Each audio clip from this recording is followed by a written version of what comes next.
ರಾಮ ಮಂದಿರ ಗಲಭೆ ಪ್ರಕರಣ ಕೇಸ್ ರೀಓಪನ್ಗೆ ಭಾರಿ ವಿರೋಧ ವ್ಯಕ್ತವಾಗ್ತಾ ಇದೆ. ಇದನ್ನು ನಾವು ಒಪ್ಪೋದಕ್ಕಾಗಲ್ಲ. ಬಿಜೆಪಿಯವರು ಹುಬ್ಬಳ್ಳಿಯಲ್ಲಿ ಹಿಂದೂಪರ ಮತ್ತು ಆರ್ಎಸ್ಎಸ್ ಮುಖಂಡರು ಪ್ರೊಟೆಸ್ಟ್ ಅನ್ನು ಕೂಡ ಮಾಡಿದ್ದಾರೆ.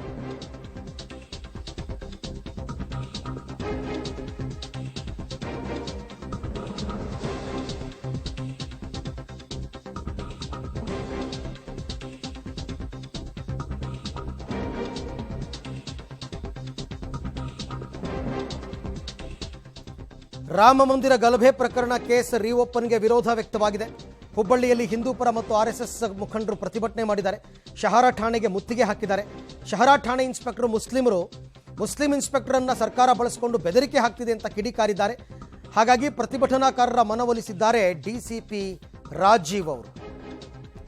ಸೊ ಈಗ ಒಂದು ಕಡೆ 31 ವರ್ಷದ ನಂತರ ಈ ಪ್ರಕರಣಕ್ಕೆ ಮರುಜೀವ ಕೊಟ್ಟಿರ್ತಕ್ಕಂಥದ್ದು ದ್ವೇಷದ ರಾಜಕಾರಣ, ಕಾಂಗ್ರೆಸ್ ಸರ್ಕಾರ ದ್ವೇಷದ ರಾಜಕಾರಣ ಮಾಡ್ತಾ ಇದೆ ಅಂತ. ಬಟ್ ಹೋಮ್ ಮಿನಿಸ್ಟ್ರಿ ಏನೋ ಅದಕ್ಕೆ ಒಂದು ರಿಯಾಕ್ಷನ್ ಕೊಟ್ಟಿದ್ದಾರೆ. ಅಲ್ಲಿ 32 ಕೇಸ್ಗಳಿದ್ವು ಒಟ್ಟು ಹಳೇದು, ಎಲ್ಲನೂ ವಿಲೇವಾರಿ ಮಾಡ್ರಪ್ಪ ಅಂತ ನಾವು ಹೇಳಿದ್ವಿ, ಅದರಲ್ಲಿ ಇದು ಒಂದು ಅಷ್ಟೇ ಅಂತ ಅವ್ರು ಹೇಳಿದ್ದಾರೆ. ಇದು ದ್ವೇಷದ ರಾಜಕಾರಣ ಅಲ್ಲ ಅಂತ. ಹಾಗಾದರೆ ನಿಮಗೆ ಹಳೇ ವಿಲೇವಾರಿಯಾಗದ ಕೇಸ್ಗಳು ಹುಬ್ಬಳ್ಳಿನಲ್ಲಿ ಮಾತ್ರ ಇದೆಯಾ? ಬೇರೆ ಜಿಲ್ಲೆಗಳಲ್ಲಿ ಇಲ್ವಾ? ಬೇರೆ ಜಿಲ್ಲೆಗಳಲ್ಲಿ ಯಾಕೆ ಕೇಸ್ಗಳನ್ನ ನೀವು ಅದನ್ನು ಸಾಲ್ವ್ ಮಾಡಿ ಅಂತ ಯಾಕೆ ಹೇಳಿಲ್ಲ? ಇದು ಬೇಕು ಅಂತಲೇ ಮಾಡಿರ್ತಕ್ಕಂಥದ್ದು. ಇದು RSSನವರು, ಹಿಂದೂಪರ ಸಂಘಟನೆಯವರು, BJPಯವರು ಮಾಡ್ತಾ ಇರ್ತಕ್ಕಂಥ ಆರೋಪ. ಬಹಳ ಆಶ್ಚರ್ಯ ಆಗ್ತಾ ಇದೆ. 31 ವರ್ಷದ ನಂತರ ಎಷ್ಟೋ ಸರ್ಕಾರಗಳು ಬಂದು ಹೋದರೂ ಯಾರೂ ಕೂಡ ಈ ಕೇಸ್ಗೆ ಮರುಜೀವ ಕೊಡೋ ಪ್ರಯತ್ನ ಮಾಡಿರಲಿಲ್ಲ. ಇವ್ರು ಮಾಡ್ತಾ ಇದ್ದಾರೆ. ಅದರಲ್ಲೂ ರಾಮ ಮಂದಿರ ಉದ್ಘಾಟನೆಯಾಗೋ ಸಂದರ್ಭದಲ್ಲಿ ಅಂತಂದರೆ ಸರ್ಕಾರ BJPಯರನ್ನ ಟಾರ್ಗೆಟ್ ಮಾಡಿದೆಯಾ ಅಂತ. ಮೊನ್ನೆ ದಿವಸ ಶುಕ್ರವಾರ ದಿವಸಂದು ಶ್ರೀಕಾಂತ್ ಪೂಜಾರಿ ಎನ್ನುವಂಥ ಒಬ್ಬ ಹಿರಿಯ ಕಾರ್ಯಕರ್ತರನ್ನ ಬಂಧನ ಮಾಡಿದ್ರು. 1992ರ ಪ್ರಕರಣವನ್ನು ರೀಓಪನ್ ಮಾಡಿ ಇಲ್ಲಿರುವಂಥ ಟೌನ್ ಪೊಲೀಸ್ ಇನ್ಸ್ಪೆಕ್ಟರ್ ಬಂಧನ ಮಾಡಿದ್ರು. ಆ ಬಂಧನವನ್ನು ಖಂಡಿಸಿ ನಾವು ಇವತ್ತು ಅವ್ರ ಭೇಟಿಗೆ ಬಂದಿದ್ವಿ. ಅವರ ರೆಸ್ಪಾನ್ಸು ಸರಿಯಾಗಿರಲಿಲ್ಲ. ಹೀಗಾಗಿ ನಾವು ಅವ್ರು ಬರುವವರೆಗೆ ಹೋರಾಟ ಮಾಡ್ಕೋತಾ ಧರಣಿ ಕೂತೀವಿ.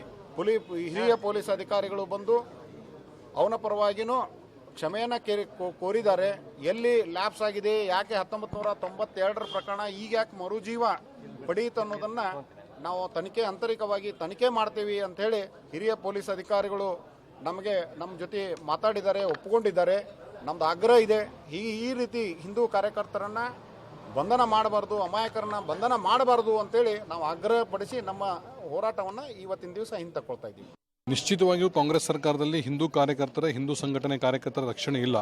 ಅಲ್ಲಿ ಹಿಂದೂ ಸಂಘಟನೆ ಕೆಲಸ ಮಾಡೋರಿಗೆ ಡೈರೆಕ್ಟ್ಲಿ ಆರ್ ಇಂಡೈರೆಕ್ಟ್ಲಿ ಹೆದರಿಕೆ ಹುಟ್ಟಿಸುವಂಥ ಕೆಲಸವನ್ನು ಮಾಡ್ತಾ ಇದ್ದಾರೆ. ಇದು ಇವತ್ತಾಗಿರುವಂತಹ ಘಟನೆ ಅದಕ್ಕೊಂದು ತಾಜಾ ಉದಾಹರಣೆ ಅಂತ ನಾವು ಹೇಳ್ಬೋದು. ಬೇರೆ ರಾಜ್ಯದ ಬೇರೆ ಮೂಲೆಗಳಲ್ಲಿ ಆಗಿರುವಂತಹ ಘಟನೆಗಳನ್ನು ನಾವು ಬಿಟ್ಟರೂ ಕೂಡ ಹುಬ್ಬಳ್ಳಿಯಲ್ಲಿ ಆಗಿರೋದು ನೋಡಿದರೆ 92ರ ಘಟನೆಯನ್ನು 31 ವರ್ಷಗಳ ನಂತರ ಒಬ್ಬ ವಯಸ್ಸಾದಂಥ ವ್ಯಕ್ತಿಯನ್ನು ತಂದು ಅರೆಸ್ಟ್ ಮಾಡ್ತಾರೆ ಅಂದರೆ ಇದು ಹಿಂದೂ ಸಂಘಟನೆ ಕಾರ್ಯಕರ್ತರಿಗೆ ಮತ್ತು ಹಿಂದೂ ಸಮಾಜಕ್ಕೆ ಭಯ ಹುಟ್ಟಿಸುವಂಥ ಕೆಲಸವನ್ನು ಮಾಡ್ತಾ ಇದ್ದಾರೆ ಅಂತ ಕಾಂಗ್ರೆಸ್ ಸರ್ಕಾರದ ಇವತ್ತಿನ ಗೃಹ ಮಂತ್ರಿಗಳಿರ್ಬೋದು, ಮುಖ್ಯಮಂತ್ರಿಗಳ ಮೂಗಿನ ನೇರಕ್ಕೆ ಈ ಕೆಲಸ ಮಾಡ್ತಾ ಇದ್ದಾರೆ. ಈ ಬಗ್ಗೆ ಮತ್ತಷ್ಟು ಮಾಹಿತಿ ನನ್ನ ಕೊಲೀಗ್ ಸುನಿಲ್ ಅವರಿಂದ ಪಡೆಯೋಣ. ಸುನಿಲ್, ಈಗ ಈ ಪ್ರಕರಣದಲ್ಲಿ ಆರೋಪ ಪ್ರತ್ಯಾರೋಪಗಳು ಜೋರಾಗಿದೆ. ಆದರೆ 31 ವರ್ಷಗಳ ಹಿಂದಿನ ಪ್ರಕರಣಕ್ಕೆ ಮರುಜೀವ ಕೊಡೋದಕ್ಕೆ ಯಾರು ಇವರಿಗೆ ಆರ್ಡರ್ ಕೊಟ್ಟಿದ್ದು ಪೊಲೀಸರಿಗೆ? ಈಗ ಈ ಪ್ರಕರಣ, ಅದರಲ್ಲೂ ರಾಮ ಮಂದಿರ ಉದ್ಘಾಟನೆ ಆಗ್ತಿರೋ ಸಂದರ್ಭದಲ್ಲೇ ಈ ಪ್ರಕರಣಕ್ಕೆ ಮರುಜೀವ ಕೊಡೋದಕ್ಕೆ ಏನು ಕಾರಣ ಅಂತ? ಅರವಿಂದ್, ನಿಜಕ್ಕೂ ಕೂಡ ಹಲವಾರು ಆಯಾಮಗಳನ್ನು ಈ ಒಂದು ಪ್ರಕರಣ ತೆರೆಕೊಳ್ತಾ ಹೋಗ್ತಾ ಇದೆ. ಒಂದು ಕಡೆ ರಾಜಕೀಯ ಆರೋಪ, ಇಂದು ಕಡೆ ಪೊಲೀಸರ ಒಂದು ಸಮರ್ಥನೆ, ಮತ್ತೊಂದು ಕಡೆ ಕುಟುಂಬಗಳ ಒಂದು ಅಳಲು. ಇನ್ನು ನೀವು ಹೇಳ್ದಂಗೆ 31 ಪ್ರಕರಣ, ನಿನ್ನೆ ನಾವು ಈಗೇನು ಅರೆಸ್ಟ್ ಆಗಿದ್ದಾರಲ್ಲ ಅವರ ಒಂದು ಕುಟುಂಬಸ್ಥರನ್ನ ಮಾತಾಡಿಸ್ತಾ ಹೋಗಿದ್ವಿ. ಅಲ್ಲಿ ಒಂದು ವಿಪರ್ಯಾಸದ ಸಂಗತಿ ಅಂದ್ರೆ ಅವ್ರ ಮಗ ಮಾಧ್ಯಮಗಳಿಗೆ ಬೈಟ್ ಕೊಡ್ತಾ ಇದ್ದಾರೆ. ಅವ್ರು ಹೇಳ್ತಾ ಇದ್ದಾರೆ ಆವಾಗ ಅವ್ರ ತಂದೆಗೆ ಇನ್ನೂ ಮದುವೆನೇ ಆಗಿರಲಿಲ್ಲ ಅಂತ.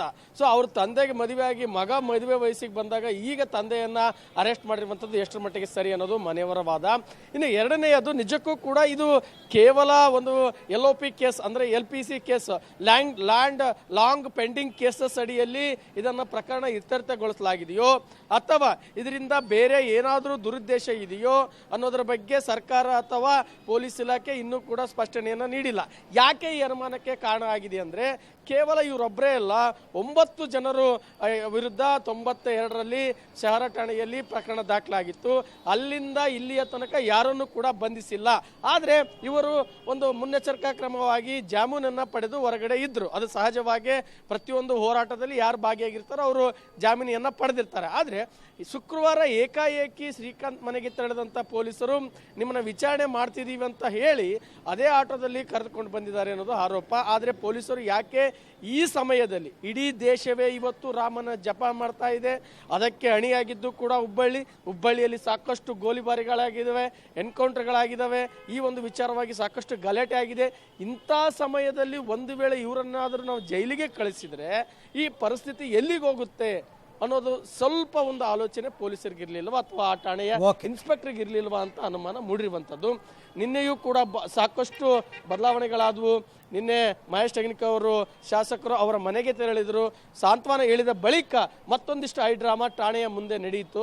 ಸೊ ಇದರ ಎಲ್ಲ ಒಂದು ಹಿನ್ನೆಲೆಯನ್ನು ನೋಡೋದಾದ್ರೆ ಸರ್ಕಾರ ಪೊಲೀಸರ ಮುಖಾಂತರ ರಾಮ ಜನ್ಮಭೂಮಿಯಲ್ಲಿ ಏನಾದರೂ ರಾಜಕೀಯ ಮಾಡ್ತಿದೆಯಾ ಅನ್ನೋ ಅನುಮಾನವನ್ನ ಈಗ ಸಂಘಟನಾಕಾರರು, ಹಿಂದೂ ಪರ ಸಂಘಟನೆಗಳು ಹೊರ ಹಾಕ್ತಾ ಇರುವಂತದ್ದು. ಯಾಕಂದ್ರೆ ಈ ಒಂದು ಮಾಹಿತಿಗೆ ಸುನಿಲ್ ಧನ್ಯವಾದ.